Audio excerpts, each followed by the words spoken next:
Naval domination is one of the most important factors affecting a war. If we look at the Russian side, we can see that the Ukrainians are far behind in terms of navy. But how does this country, which is far below the Russians in terms of navy power, hold the dominance of the seas? And how can the Russians do nothing about it? To find out the answers to these questions, we must first focus on the southern Ukrainian front lines. If you remember, in February 2023, the Russian army lost only 8 boats in total, especially in the Dnipro River. After these heavy losses, 2 more Russian boats have been destroyed as a result of the striking offensive operations of the Ukrainian forces. In order to be so effective in and around Dnipro, the Ukrainian army actually took serious steps in this regard a long time ago. Ukrainian forces, with the support of the United States, established a pro-naval force of about 40 boats. The USA initially allocated a budget of more than $400 million for this. It has been announced that the flagship boat named Bucha will join the Dnipro Navy of Ukraine, which has gained strength over time. And even Bucha was spotted for the first time in the Dnipro River. After all this critical area in Dnipro started to move again because the Ukrainian forces wanted to clear the Russians from this region and to be able to look at the southern front lines of Ukraine from a much broader perspective. To this end, Ukrainian forces took a critical step this week. Ukrainian armed forces, missile and artillery units, with the support of Ukraine's US-made assault boats, destroyed a Russian boat that sabotage and reconnaissance groups in the Russian forces were trying to use to redeploy between the Dnipro River islands. As a result of this striking attack by the Ukrainian forces, the number of boats lost by the Russians in Dnipro during the February-March 2023 period has reached 11. In this critical time period, the Russians' loss of boats poses a serious problem because the violence of clashes, especially in Kinburn-Spit, has increased considerably, and the Russian forces on the sides of the Dnipro River and in the regions where the islands are cannot take a step for reconnaissance and detection. In addition, in these critical areas, Russian forces are unable to send additional military forces to the hottest front lines in Dnipro, with the naval forces being destroyed by the Ukrainians every day. In addition, according to the Ukrainian Southern Operational Command, in this offensive operation in Dnipro, Ukrainian missile and artillery units destroyed. 12 Russian soldiers blew up an Arlington UAV and a multi-purpose towing vehicle for Russian artillery systems. The Russians, on the other hand, started to put their retaliation plans into action on the southern Ukrainian front lines in the face of this striking attack. Immediately after the critical Ukrainian victory at Dnipro, a pair of Russian Su-35 fighter jets dropped 2 aerial bombs on the Berislav district of the Kherson region, destroying residential and administrative buildings, outbuildings and pipelines. No casualties were reported. In fact, there is a fundamental reason why Ukraine focuses on the Dnipro River and its surrounding regions, and Russia has launched retaliatory attacks on it. That is one of the most strategic front lines of the war, is located in the south of Ukraine. The place we are talking about is exactly the Crimean Peninsula. While the fury of clashes in Ukraine resounds in the eastern Donbas region, a very different war is being waged in Crimea. Nighttime explosions, sabotage, and disinformation warfare, all of which have greatly increased tensions in the peninsula in recent days. For the moment, reclaiming Crimea can be understood as an unlikely quest for Ukraine. But in order to make the invasion of Russia as uncomfortable as possible, the Ukrainians are making great efforts regarding the Crimea. The Ukrainian army is carrying out attacks in Crimea for 2 purposes. One is to disturb the Russian Black Sea Fleet, and the other is to interrupt vital Russian supply lines. In this regard, the Russians are making serious preparations in order not to lose the peninsula to the Ukrainians. Satellite images from February showed that Russia was building up a significant pile of equipment and armor at various points in northern Crimea. This was largely part of the clashes waged in the shadows, very different from the brutal war of attrition that ravaged Donbas. But in the past week, this dark shadow has begun to light up and show a little bit of its image. The main intelligence of Ukraine reported that the explosions in the Crimean town of Charnkow were caused by an attack on Russian Kalibr cruise missiles transported by rail. Ukrainian intelligence added that the attack served to prepare Russia to disarm and liberate the Crimean Peninsula from occupation. On the other hand, there is no way to confirm that the Kalibrs have been destroyed. However, Russia has launched an investigation into a recent drone strike repulsed by Russian air defense systems near the city of Charnkov, one of the main centers of Russian equipment moving in Crimea. On the other hand, calibrators are a high-priority target given the devastation they cause when fired at targets in Ukraine by the Black Sea Fleet. Also, 2 days after the Charnkov explosions, the night sky over Sevastopol, home of the Black Sea Fleet, was illuminated by air defense systems. Social media video showed a massive explosion in the port area. The city's governor reported that a seaplane attack was foiled, not the first of Ukraine's attacks on the port of Sevastopol. These attacks could herald Ukraine's plans to retake Crimea, even if it remains a distant target for President Vladimir Zelensky. However, the peninsula is not only a main artery through which Russia sends troops and weapons to southern Ukraine, but also a defensive front for Russian forces, which still hold part of the Kherson region. Ukrainian authorities are reporting that the Russians have started mining part of the Dnipro River Delta to prevent any landings in southern Kherson. Almost every day there are dozens of artillery and rocket attacks by Russian forces on the Ukrainian-controlled areas of Kherson across the river. There are also occasional acts of sabotage inside Crimea by unidentified actors. Russian media reported this month that an attempt to blow up a gas pipeline in the city of Simferopol caused an explosion and a fire. Prior to these attacks, the Ukrainian Resistance Center and official agency reported the Ukrainian partisans sabotaged a railway in Bakhchisarai, near Sevastopol.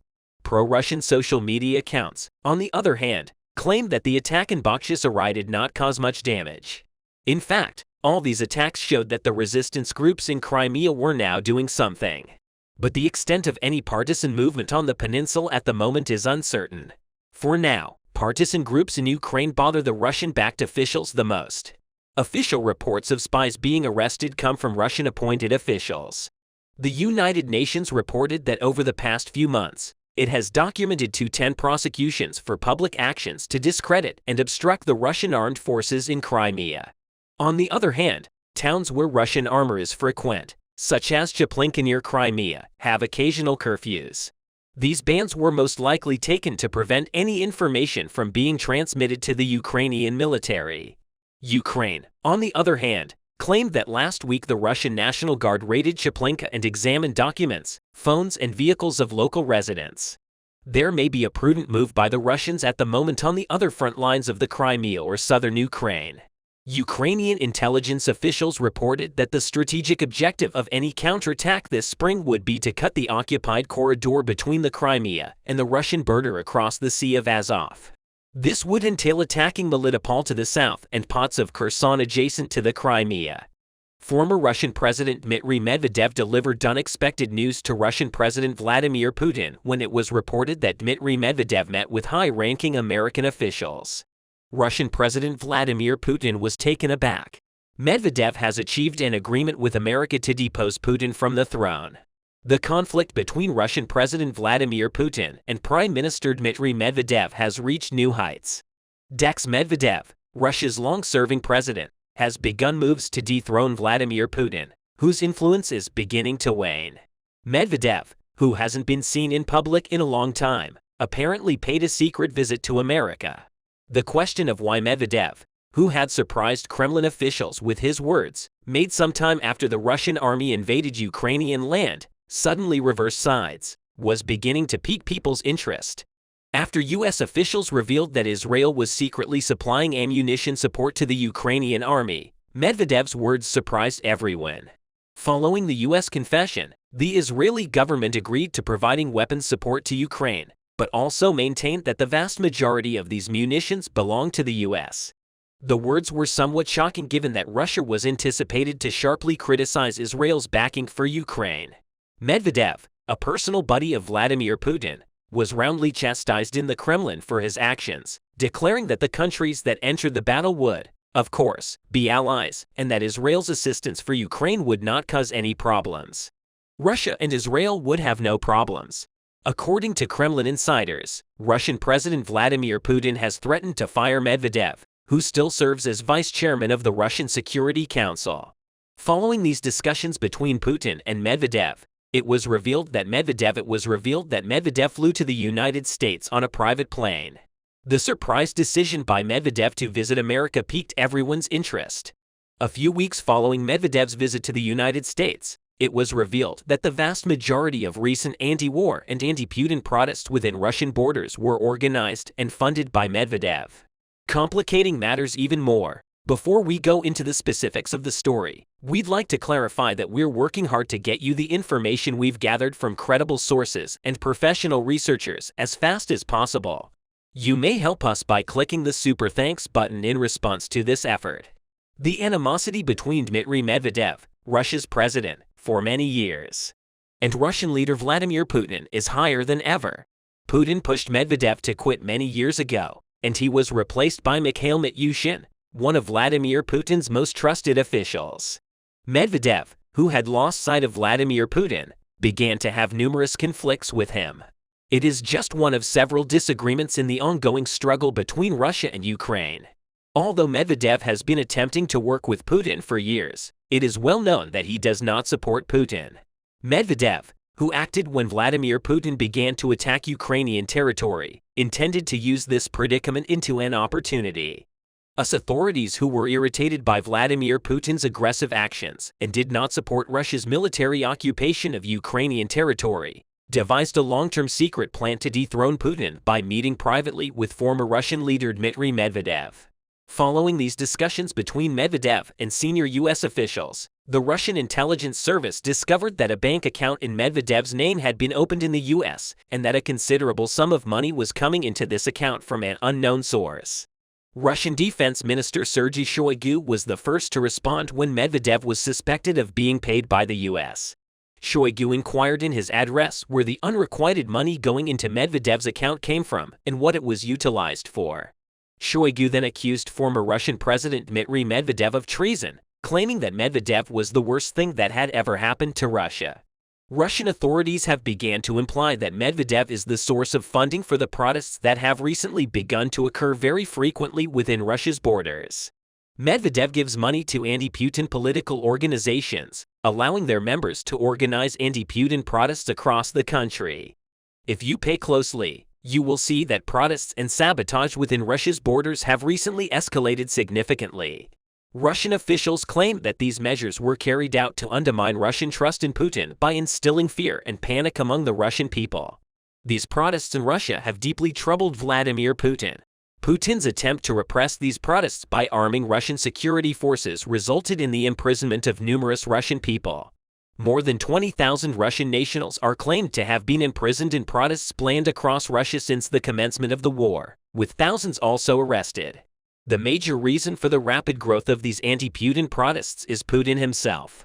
Following Russia's invasion of Ukrainian land, the Russian economy entered a period of extreme volatility as a result of sanctions and embargoes imposed on Russia by the United States and Western countries. Grocery prices and technical product prices both increased significantly when inflation rates rose. As a result of the withdrawal of several Western corporations from Russia, Russian individuals have begun to respond to the situation. People who want Russia to return to its former state began to demand that Vladimir Putin not only withdraw from Ukraine but also resign. Putin is becoming increasingly angry as he fears his authority is being undermined. But this was not the only thing that made Putin nervous. Putin, who was having difficulty recruiting soldiers for the Russian army, issued a partial mobilization decision months ago and forcibly recruited roughly 300,000 Russian civilians. Putin believed that by recruiting soldiers into the army, he would be able to advance his invasion of Ukrainian land much more quickly. But things did not go as planned. The vast bulk of the soldiers recruited by Vladimir Putin into the army were Russian minorities. Vladimir Putin purposefully sent these minorities residing in autonomous republics to fight on Ukrainian soil. This battle provided an obvious opportunity for Putin's assimilation program toward minority citizens, which he has been implementing for years. However, after a while, the minority people understood that the vast majority of soldiers in the army were chosen from among them. Following that, citizens in autonomous republics such as Crimea, Dagestan, and Chechnya began to organize anti-war demonstrations. However, Chechen leader Ramzan Kadyrov, a close buddy of Vladimir Putin, was able to subdue the Chechen people. Not only did he quiet the Chechen people, But Chechnya also sent troops to Ukraine alongside the Russian army. On top of that, Chechen citizens' hatred for Ramzan Kadyrov has grown even stronger. Ramzan Kadyrov's decision to send Chechen forces to Ukrainian territory resulted in the deployment of independent Chechen soldiers. These independent soldiers serve alongside the Ukrainian army freely, whereas Ramzan Kadyrov army fights alongside the Russian army. In recent months, a news presenter infiltrated Ukrainian territory and conducted an exclusive interview with one of these volunteer Chechen troops. Volunteer Chechen troops stated in their statement that they do not support Vladimir Putin and Ramzan Kadyrov invasion of Ukrainian territory and will do everything in their power to end the Russian army's occupation of Ukrainian territory. At the same time, volunteer Chechen soldiers who have claimed that if they fail the Russian army in Ukraine, there will be a wonderful opportunity to end Ramzan Kadyrov rule will continue to fight with the Ukrainian army against Russian forces. A handful of Russian army personnel have recently opted to lay down their rifles on a regular basis in order to resist Putin. The minority of soldiers who claim that their fundamental necessities are not being provided and that Russian and Wagner soldiers treat them as second-class citizens are furious at Putin. Many military specialists believe that if the Russian army continues in this manner, it would lose the war and will be unable to recruit men. The shocking declaration came from North Korean leader Kim Jong-un, who has been a Russian since the Soviet era. Kim Jong-un has decided to sever ties with Russia. Has the U.S. administration meddled in North Korean-Russian relations? Russian President Vladimir Putin is losing allies one by one. When Russian President Vladimir Putin realized that he was losing control of Ukrainian land, he resumed negotiations with friendly countries. Putin, who had just met with Chinese President Xi Jinping, hoped to organize a meeting with North Korean leader Kim Jong-un. This time, the North Korean leader, however, declined Putin's invitation to this meeting. North Korea is ready to break its relations with Russia, according to a declaration made by Kim Jong-un. When the Russian army first began to capture Ukrainian territory in the first few months, it proceeded fairly quickly. The fact that Russia was both economically and militarily greater than Ukraine gave Russian forces a significant advantage. Despite this, the Ukrainian army put up a strong fight against the Russian forces as the United States and other Western countries began to give aid to Ukraine. The Ukrainian army began to acquire new and advanced military equipment. However, the assistance provided to Ukraine by countries such as the United States, Germany, and Poland, such as tanks, air defense systems, and long-range missiles, has made Russian President Vladimir Putin exceedingly worried with the military weapons it possesses. The Ukrainian army has become even more favorable and has greatly slowed Russian forces' advance in Ukraine. Putin, aware that withdrawing from Ukraine and would be a shame to the entire world, sought to alleviate the load on himself by holding discussions with Russia's allies.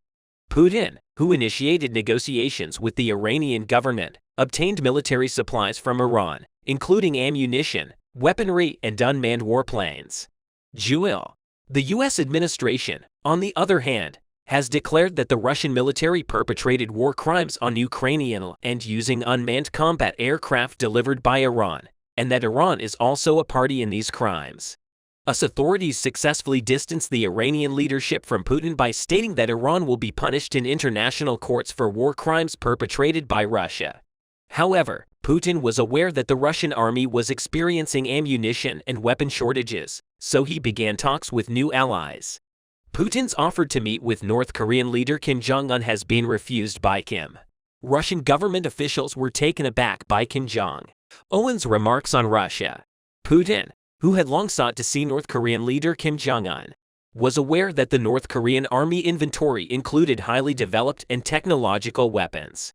Putin wanted to meet with North Korea, which he considered an ally, because he realized he could win the conflict in Ukraine much more easily if he drew North Korea to his side. The North Korean leader, however, declined Putin's invitation to this meeting. North Korea's rejection of this invitation for negotiation startled Kremlin officials.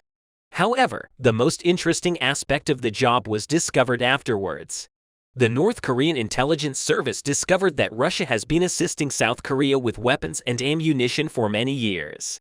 North Korea and Russia have maintained a long-standing allied connection for many years. But the North Korean regime had only one condition for this alliance not to be terminated. There were also no arms transactions to countries officially identified as North Korea's foes. When North Korean intelligence discovered that the South Korean army was using Russian armaments and T-90 model tanks and relayed this knowledge with Kim Jong-un's stance toward Putin shifted dramatically. Kim Jong-un made scathing words regarding his relations with Russia. Shortly after this incident, Kim Jong-un stated that it is inappropriate for countries with allied connections with North Korea to provide military assistance to countries officially classified as North Korea's foes, and that they must temporarily decouple their military links with Russia. While North Korea and Russia maintain trade contacts, the two governments have decoupled military collaboration. However, it is claimed that the U.S. is also involved in the deconstruction of the North Korean-Russian alliance. As is well known, the U.S. administration is intervening in Russia's allies and imposing sanctions and embargoes. Iran is a prime example of this. In recent months, U.S. officials have said that if Iran continues to provide military equipment to Russia, the Iranian regime will be punished in international criminal courts. It is now thought that North Korea held a covert meeting with the U.S. as well. It is still uncertain whether North Korea, which has been working on nuclear weapons manufacture for many years, possesses a nuclear weapon, despite the fact that Kim Jong-un has disseminated photographs of nuclear weapons on the internet. There is no information about the existence of these weapons. It is thought that the U.S. government has made an offer to North Korea to produce nuclear weapons. North Korea and the U.S. administration will work together to produce nuclear weapons under the supervision of the U.S. These weapons, however, would be placed in the location that the U.S. desired. The U.S. only stipulation in this offer was that North Korea discontinue its military collaboration with Russia. Many expert researchers have made such claims, but the actuality of the situation is still being debated. It's odd that North Korea abruptly terminated relations with Russia under the guise of Russia sending weapons and ammunition to South Korea. There appears to be no way for a regime like North Korea to be unaware that Russia has been selling weaponry to South Korea for quite some time. The collapse of North Korean military links with Russia has created widespread alarm in the Kremlin because Vladimir Putin believed that North Korea would support his invasion of Ukrainian territory. Actually, it was as well. Putin planned to reconstruct the areas he destroyed in Ukraine from the ground up with the help of North Korea. In the early months of the war, North Korea's leader stated that the country may work with Russia to restore the ravaged areas of Ukraine. Vladimir Putin had planned to reconstruct the devastated installations in Ukraine in a short period of time, but it appears that North Korea's request for assistance is no longer genuine. The Russian army has been occupying Ukrainian territory for more than a year, and the situation has worn Russia down. Although Vladimir Putin is unwilling to say it, the Russian army's situation on Ukrainian soil is dire. According to many specialist experts, more than half of Russia's army stockpile has been depleted, and Russia lacks the raw materials to create new weapons and ammunition at the same time. According to information gathered from Kremlin-connected individuals, Vladimir Putin is having a tough time finding sources of funding for Russian military stationed on Ukrainian soil. As a result, the money in the state treasury is stated to have begun to be used, and the money in the treasury has been considerably reduced. In fact, dozens of incidents will confirm these assertions. As you may be aware, Vladimir Putin has always attempted to keep things civil between himself and the Russian billionaires who operate in Russia. Putin has now begun to approach these oligarchs for financial support for the Russian army. Russia is a well-known country in terms of oil and natural gas resources. Although Russian President Vladimir Putin has threatened to cut off Europe's natural gas supply, he is equally aware that he must sell natural gas to Europe. If Russian President Vladimir Putin suspends natural gas and oil exports, a major source of funding for Russian forces on Ukrainian territory will be cut off. As a result, the Russian army will be obliged to withdraw from Ukrainian land. As a result, whenever Vladimir Putin threatens Western countries with natural gas, many expert academics claim that Putin is bluffing and that natural gas cannot be cut off while the rest of the world is wondering when Russia and Ukraine's war will end. A new country has joined the fray. Japan has announced military equipment support for Ukraine, despite maintaining trade connections with Russia by exhibiting a neutral policy since the beginning of the war.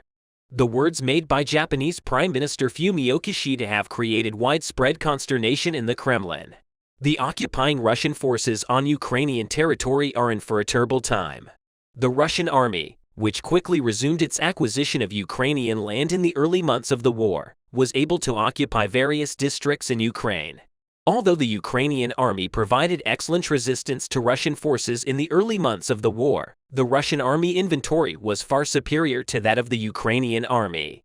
However, with the assistance of the United States and Western countries, the Ukrainian army was able to obtain extremely advanced technological weaponry and equipment in a very short period of time.